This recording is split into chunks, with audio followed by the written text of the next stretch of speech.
Assalamualaikum warahmatullahi wabarakatuh. Selamat pagi, selamat berjumpa dengan X-Men Channel. Kali ini saya akan membahas tentang kerugian pelaku usaha yang diakibatkan mendapatkan order yang fantastik, yang gede, yang besar jumlahnya ya. Ya, dalam hal ini pelaku usaha di bidang distribusi atau penyalur barang-barang baik makanan, minuman, alat rumah tangga dan lain sebagainya.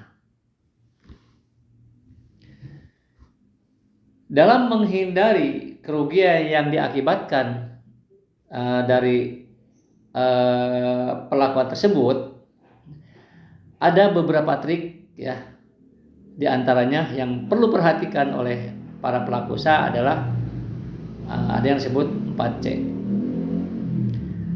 C pertama apa? C pertama adalah kapital. Apa itu kapital, guys? Kapital adalah modal. Ya.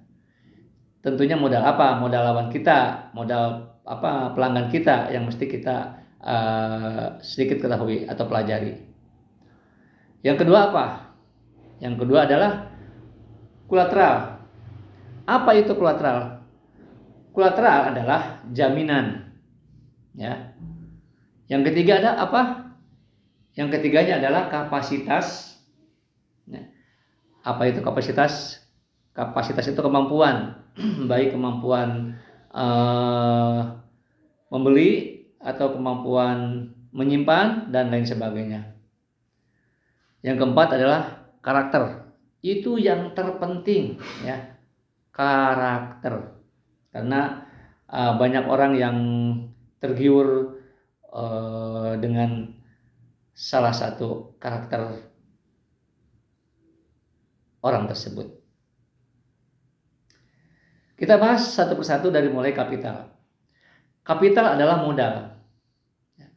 Jadi kalau kita ingin melakukan kerjasama dagang dan kita sebagai supplier atau sebagai pengirim pemasok barang kepada toko-toko di mana saja berada, ya.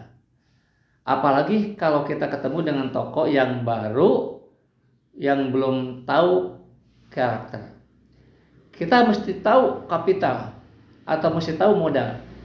Dengan cara seperti apa kita mengetahui modal tersebut? Bukan berarti kita nanya, Pak atau Bu atau Bang, berapa Bang punya modal? Itu tidak seperti itu, karena itu tidak etis. Cara mengetahui kita punya modal, kita bisa lihat, kita bisa pelajari dalam hati ya. Berapa kira-kira barang yang ada di tempat dia, nilainya. Ya, karena yang menyuplai barang ke tempat dia bukan berarti hanya kita, ya. Mungkin ada beberapa barang yang karakternya beda-beda. Kita perhatikan, kita hitung ya, kita estimasikan dalam hati sambil kita lihat, kita pelajari berapa kira-kira nilai barang yang ada di situ. Yang kedua adalah kolateral. Apa itu yang disebut kolateral? Kolateral adalah jaminan. Dan seperti apa kita mengetahui jaminan dari pelanggan kita tersebut? Ya, bukan berarti kita harus minta jaminan sertifikat rumah atau BPKB mobil atau motor. Itu tidak mungkin ya. Dengan usaha seperti ini kita harus bisa minta seperti itu. Lain dengan bank ya. Jaminan di sini yang dimaksud adalah kita mesti mengetahui keberadaan orang tersebut melalui pengirim lain atau tetangga sekitarnya. Apakah pengusaha tersebut itu asli orang sini, atau rumahnya ini, tempat jualannya ini, tokonya ini milik sendiri, atau orangnya ini ngontrak di sini, atau saudaranya di sini siapa aja.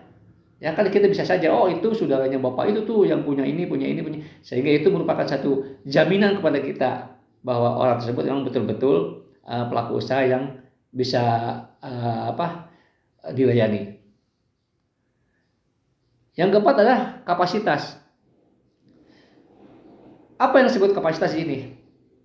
Yang disebut kapasitas di sini adalah kemampuan. Kita bisa lihat kemampuan dia punya penyimpanan barang seperti apa, bentuk bangunannya permanen enggak, ya. Terus berapa dia bisa menampung barang-barang yang disediakan oleh dia, nilai seperti tadi halnya jaminan. Nah, itu kapasitas, ya. Yang keempat adalah karakter, ya. Karakter di sini yang perlu kita perhatikan.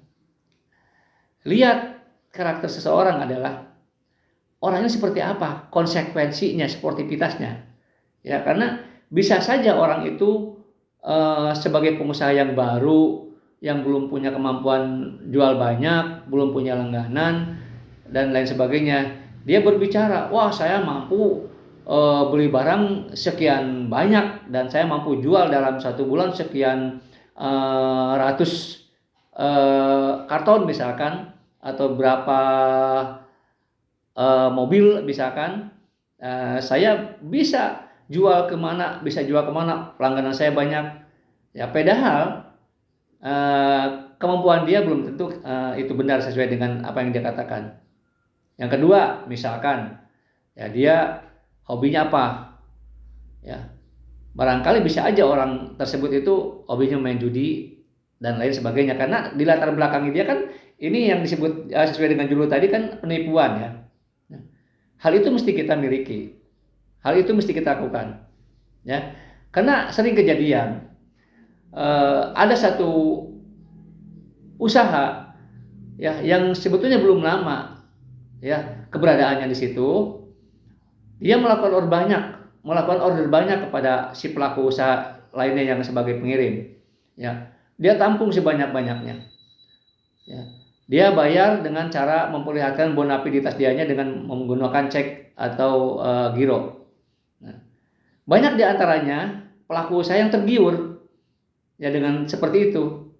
Padahal cek atau giro itu belum melakukan suatu pembayaran yang sah, yang resmi, ya. Karena ada jeda waktu untuk mencairkannya. Nah, disitulah ya jeda waktu itu yang akan dimanfaatkan oleh orang yang jahat. Nah, kecuali satu hal lagi, membeli dengan jumlah yang banyak dengan membayar tunai, itu lain lagi. Ya, itu udah betul-betul mantap, itu udah betul-betul yang kita layani. Ya, berapapun kapasitas, berapapun kuantitas yang dia minta kita kasih dengan pembayaran yang langsung. Ya. Dan ternyata kita kembali lagi, ya, apa yang terjadi, yang dilakukan oleh orang tersebut, oleh pelanggan tersebut adalah penipuan semata. Ya, ketika dia tampung barang dari mana dengan pembayaran cek atau giro yang bisa ada antara 2-3 hari, ya. Pada suatu hari barang itu sudah terkumpul banyak, dia lakukan penipuan pada malam hari atau kapan dia memindahkan produk-produk itu, barang-barang yang diorder dari kita itu, ya, ke mobil, dan dia pergi kemana, dia kabur kemana. Nah, begitu kita tagih 2-3 hari, tempat itu tutup terus, dan akhirnya kita nanya-nanya kepada yang terdekat, ternyata orang itu pendatang baru dan rumahnya, tempat tinggalnya atau tempat usahanya kontrak. Akhirnya terjadilah kerugian yang dialami oleh kita. Ya. Rupanya trik untuk mengatasi kerugian yang diakibatkan penipuan di dunia usaha distribusi, saya akhiri sampai di sini. Mudah-mudahan ada manfaatnya, ya, karena ini adalah merupakan ilmu, ya. Dan sudah dituliskan, sudah disyaratkan bahwa yang akan kita bawa nanti ketika kita meninggal itu adalah ilmu yang bermanfaat, salah satunya, ya. Yang mudah-mudahan ini bermanfaat bagi yang memerlukan, ya. Tapi ingat, karena saya ini lagi membuat video untuk dijadikan YouTube, dan saya memohon kepada siapa saja yang sedang stay di channel ini untuk memberikan bantuan subscribe-nya. Sekian dari saya. Sekali lagi semoga bermanfaat. Saya pamit. Assalamualaikum warahmatullahi wabarakatuh. Sampai jumpa di video-video selanjutnya.